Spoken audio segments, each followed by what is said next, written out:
I think we have our outtake.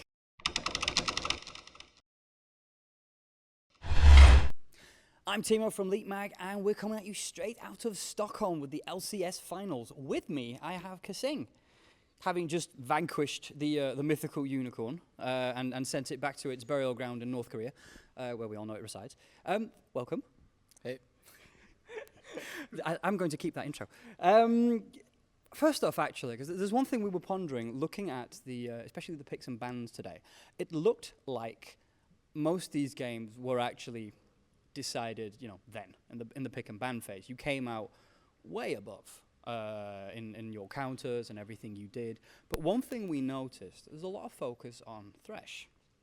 Now, was this Thresh pick specifically meant for you? Is it because you wanted it, or was it just as much to keep it away from Hylissang? Well, in the first game, we pretty much didn't realize that they would give us Thresh, so we just picked it anyway. And then, after we won, we went to the second game, and then they had a chance to pick Thresh, and they didn't choose Thresh at all, which is really weird because I thought Hylissang still plays Thresh or something. But it turns out, I noticed throughout the series that they don't prioritize Thresh at all anymore, or even play it. And I found that really weird because he was actually a decent Thresh player, so it just seemed really weird. So I thought, myself, I'm quite good at Thresh myself, so I'm confident on this champion. So I just thought I might as well pick him compared to the other supports. Yeah. Well, taking it to the, walk us through the pick and ban phases, because obviously when you guys picked into Ari, we were all kind of expecting Orianna, things like that, and we didn't see it. So how do you, do you feel that they were trying to counter you? Because it seemed a bit to us sometimes that they were just picking what they wanted, without a lot of regard for what you guys were doing. Well, with pick ban, it's usually sometimes it's if you pick one pick, so let's say Orianna, she can get countered by 2 other picks in a team or 3, etc., etc. And if you have Aura, she's really flexible. There are some mid lane champions or mid lane specific champions that fit this comp with this champion, etc. And the reason why Orianna wasn't shown today is because their champions were really anti Orianna pretty much. And Ari was just a perfect champion for Ryu because he's confident as champion, and as you saw, he played really, really well. Yeah. Well, going into that then, last we spoke, we talked a bit about you joining the team, doing all the shot calling, and how that, to some extent, kind of turned them around, gave them, if nothing else, a bit of focus. Do you find 3 months in that this is still the case? Because, you guys have a tremendous ability to walk out of situations that you have no right to still live in. You even did a couple of times today where 4 people leave with a smidgen, a sliver of, or should I say a sieve, of health left after a fight. Why do you think you guys keep pulling this off time and time again? I just think we as a team, our coordination with when we want to go in and when we want to back off is really, really good. And it just takes one call, just kite or disengage is enough for everyone to understand the same or be on the same page. Okay, well, very cool. Is that something, did that just magically happen? Or is this something you deliberately practiced? We've kind of been practicing at kiting and disengaging for a while because we used to be just go in and hope for the best. If we win the fight, then everyone's happy. But if we lose the fight, then a lot of people are going to be mad and stuff. But that sounds like the team you just fought. So obviously there's a little sketch for that. All right, well, looking at the matches today then, the Baron seems to be a recurring theme. And by that I specifically mean both teams went for Baron at absolutely ludicrous times. I couldn't quite figure out sometimes whether you guys were baiting an attack or whether you literally just thought, oh, sod it, we'll take Baron. We kind of use Baron as bait actually because we can't really force an engage with them with the champions we had. There's no hard engage. And Baron is a really easy way because especially they think that, we can burst it, or if they think, they could try to steal it. So they'll always try to pick a fight there, and that's a free engage for us. Okay, very cool. Maybe that might make more sense because I was wondering with some of those engages, you're not really thinking you're going to get it, eh? But all right, looking at that then, with your teams now, they were a lot pokier, and that did give some issues. The first game in particular looked like had they had a better pick and ban phase, they might actually have taken that game. Now, you're all dominant as all. I didn't say that, but when it comes to the early games, you're very good at the swap laning, you're very good at taking out these objectives and applying a lot of pressure very, very early. but it kind of scales off once you all start roaming.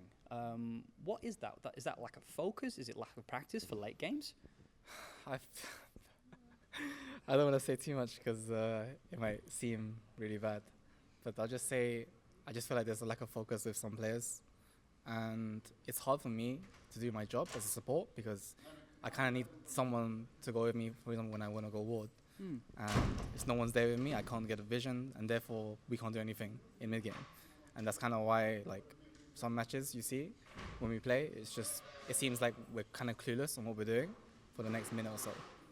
Okay, but is that? I mean, again, you're not a new team as such, but you have had your ups and downs. You've had some amazing games, but in one or two games you also do see through the split that there's maybe some communication issues and blah blah blah. But you have a tight knit understanding of how you all fight, but it seems that once you get to mid game, you maybe like you just mentioned with the lack of like engages and plans.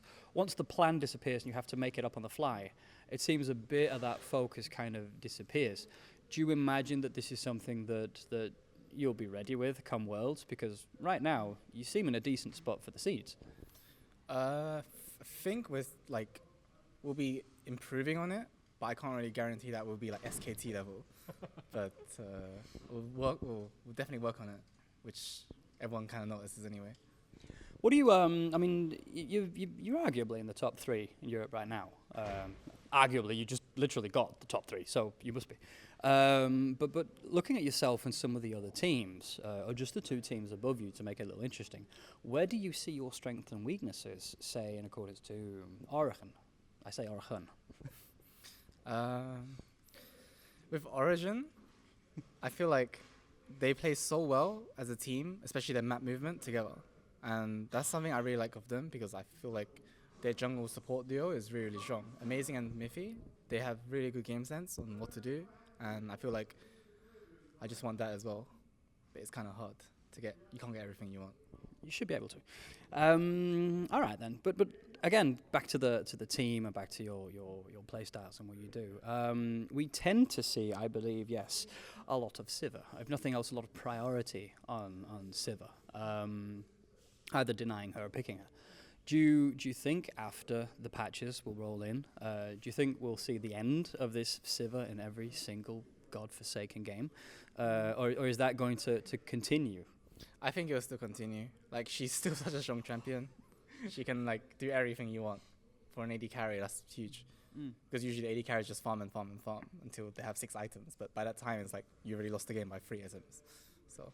Yeah, okay. But where do you see the meta right now? And I mean, obviously, you guys are still on 5.14 instead of 5.16, so you don't get to play with broken scanner. But where do you see the meta going right now? We just had a chat with Defisho, and his bid was that the reason we're seeing so much different adaptive play lately is because you've been on the same patch for so long that people have had time to start counter-picking their own picks. How do you see that progressing? Well, I just briefly read the patch notes for like the recent one, and there was like juggernauts, and that's when they create these new items as well to go with them. So it's like you have these big, strong tanks with like 10 million damage as well. So it's like, yeah, I don't like that now. if you haven't tried it, look forward to Mordekaiser. That dragon is a blast, like literally. Scanner, however, is broken as. Sorry. Let it out. Let it all out. Come on, let it out. Do you want a glass of water? What do you guys do with your shot calling? Not in like the game, but during your picks and bans. Because like I said earlier on, you tend to outscale or at least outpick the opposition. You have a very, very strong early game, both in the pick and ban phase, but also in the first 8 minutes. You really dominate. But how do you do the whole pick and ban thing? I mean, is it individual? Is it like a team thing? Last time we spoke to Prolly, he said there was a bit of democracy involved. It's not like this dictatorship in which he tells you what to do. So how do you all agree on what to play? Well, usually Prolly does take ban for us and asks us like a day before, pretty much.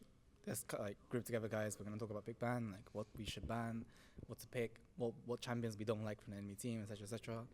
And then we come with a plan, like which order we ban the champions. And regarding our picks, it's like we want to see which what kind of picks we can get that will either deny someone from their team as well as someone that we can play also on our team. For example, Thresh. And it's just, there are some, like, if you study the meta right now, there are really good picks. I don't know, like Corki and Thresh being first, but also Sivir, Calista, of course. And yeah, it's just knowing the meta right now and what you prioritize as your team and how you're gonna like counterpick this blah blah blah, and what fit is a comp. And there's a lot of there's a lot of stuff involved. We are keeping that in. You should have learned from last time. Yeah. Oh. Best interview ever. Well, do you know what? With that, I'll let you off the hook, and we'll end it there. Thank you so much for joining us. For more on the LCS finals, stay tuned to leakmac.com. Ta.